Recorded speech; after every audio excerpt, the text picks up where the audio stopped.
ప్రభుత్వం land acquire చేసి 30,000 కోట్ల రూపాయలు దానిపైన ఇన్వెస్ట్ చేస్తారు. అన్ని ఇండస్ట్రీస్ వస్తాయి, 30,000 ఉద్యోగాలు వస్తాయి. దాంట్లో 1-2 కాదు, 30,000 ఉద్యోగాలు వస్తాయి.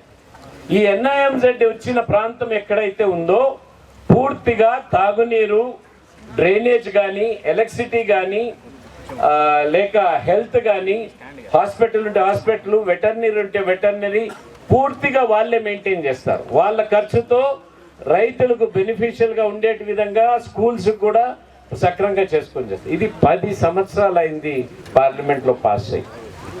10 సంవత్సరాల నుంచి ఇక్కడ పార్లమెంట్ మెంబర్ ఉన్నాడు. ఒక్కసారి దీని గురించి పార్లమెంట్లో మాట్లాడినాడా?